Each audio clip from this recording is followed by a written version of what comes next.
नमस्कार मित्रों, उत्तराखंड की यात्रा में आपका एक बार फिर से स्वागत है।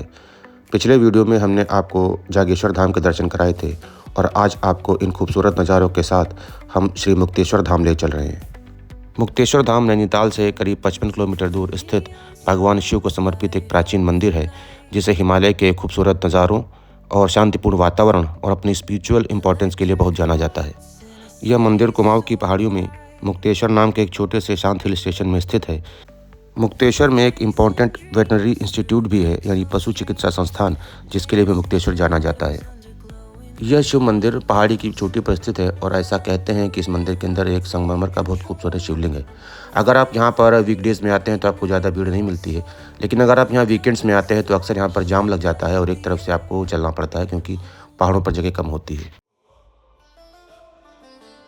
तो चलिए मित्रों, मुक्तेश्वर धाम में प्रवेश करते हैं। यह वह मंदिर का प्रवेश द्वार है और यहाँ से करीब 100 से 110 सीढ़ियाँ चढ़ने के बाद आपको मुक्तेश्वर बाबा के दर्शन होते हैं।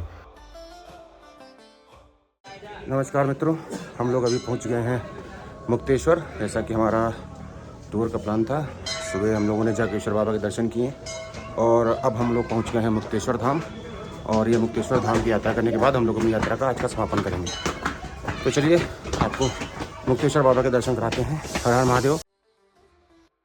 इस मंदिर की ऐसी मान्यता है कि जो भी भक्त यहाँ बाबा के दर्शन करते हैं, बाबा उनको मोक्ष प्रदान करते हैं।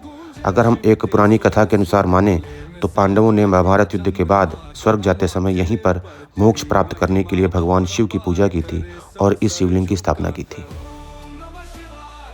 कुछ लोगों का यह भी मानना है कि यहाँ पर भगवान शिव ने एक राक्षस का वध किया था और उसे मुक्ति प्रदान की थी, उसे मोक्ष प्रदान किया था, इसलिए इन्हें मुक्तेश्वर भगवान के नाम से भी जाना जाता है। यह मंदिर पहाड़ी की बिल्कुल चोटी पर स्थित है और इसमें एक संगमरमर का बहुत खूबसूरत शिवलिंग है, जैसा मैंने आपको बताया। और ऐसा कहते हैं कि इसके चारों तरफ ब्रह्मा, विष्णु, हनुमान, पार्वती और गणेश सहित विभिन्न देवी देवताओं की और भी यहाँ पर विग्रह रखे हुए हैं, जिनके दर्शन आप कर सकते हैं। मुक्तेश्वर मंदिर का प्रांगण बहुत ही खूबसूरत है और यहाँ पहुँचकर आपको एक अजीब तरह की शांति का एहसास होता है। जब आप मंदिर में प्रवेश करेंगे तो सबसे पहले आपको हनुमान जी के दर्शन होते हैं। हनुमान जी का मंदिर यहाँ पर गेट के बाईं तरफ स्थित है।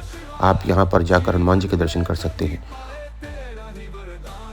हनुमान जी के दर्शनों के पश्चात जब आप आगे बढ़ते हैं तो जो मुख्य प्रवेश द्वार है मंदिर का, उसके ठीक बाईं तरफ एक भूमि देवता का मंदिर है और ऐसा कहते हैं कि यहाँ के लोग भूमि देवता की पूजा करते हैं। भूमि देवता के दर्शनों के पश्चात जब आप ऊपर की तरफ चढ़ते हैं तो यहाँ पर ये मुख्य मंदिर है, जिसे मुक्तेश्वर महादेव के नाम से जाना जाता है।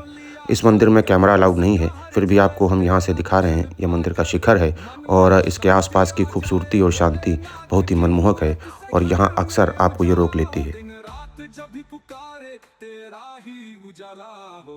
यहाँ मंदिर प्रांगण में जगह काफ़ी कम है, लेकिन फिर भी अगर आपके पास थोड़ा समय हो तो कम से कम 10-5 मिनट यहाँ बैठकर आप शांति का एहसास कर सकते हैं, अनुभव कर सकते हैं। ऐसा माना जाता है कि उत्तराखंड में बाबा के 3 स्थान हैं। एक को जागेश्वर, दूसरे को बागेश्वर और तीसरे को मुक्तेश्वर के नाम से जाना जाता है। यह मंदिर चूँकि कुमाऊं की पहाड़ियों में स्थित है, इसलिए यहाँ आपको आसपास बहुत ही खूबसूरत नज़ारे दिखते हैं।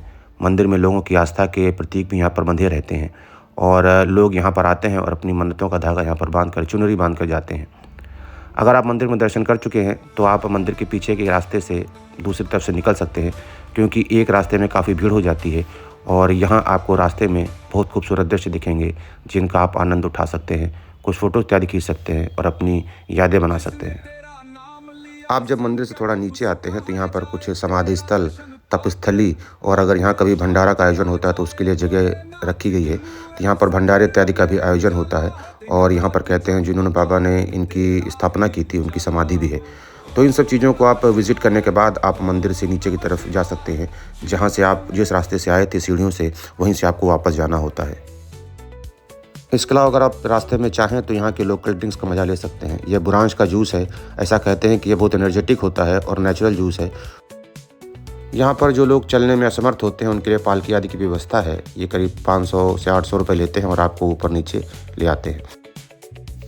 तो चलिए मित्रों, हम लोग यहाँ जो मुक्तेश्वर के कुछ जो व्यू पॉइंट्स हैं या कुछ दर्शनीय स्थल हैं उनको एक्सप्लोर करते हैं। ऐसा कहते हैं कि यहाँ पर एक चौली की जाली है।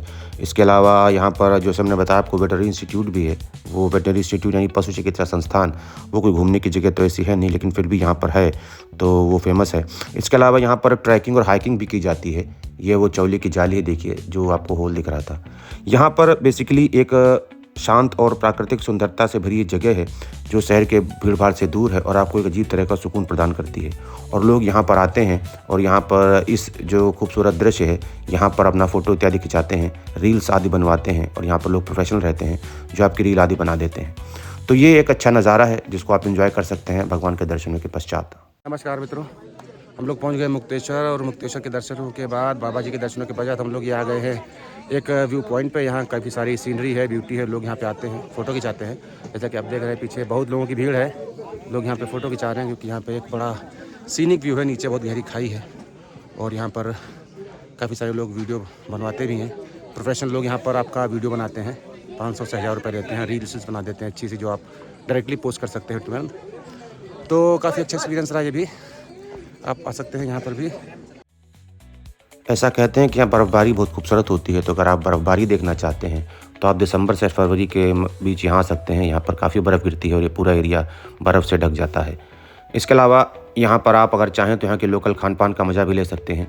यहाँ पर लोकल के खाने में पकौड़ी, समोसा इत्यादि, और जो बेसिक यहाँ का बुरांश जूस है, बुरांश और कहते हैं मांडा का जूस है, और इसके अलावा कढ़ी चावल, राजमा चावल इत्यादि जो यहाँ का लोकल नाश्ता है या लोकल खाना जो है वही आप इंजॉय कर सकते हैं और यहाँ जो लोग आते हैं वो इसको इंजॉय करते हैं। तो मित्रों, मुक्तेश्वर धाम की यात्रा के साथ ही हमारी उत्तराखंड की यात्रा यहीं पर समाप्त होती है। हमने आपको उत्तराखंड की यात्रा में कैंची धाम, कसार देवी, गोलू देवता, श्री जागेश्वर धाम इत्यादि के दर्शन कराए, जिनके लिंक आपको वीडियो डिस्क्रिप्शन में मिल जाएंगे, आप उनको देख सकते हैं। हम आपसे किसी यात्रा में फिर मिलेंगे, तब तक के लिए हर हर महादेव, धन्यवाद।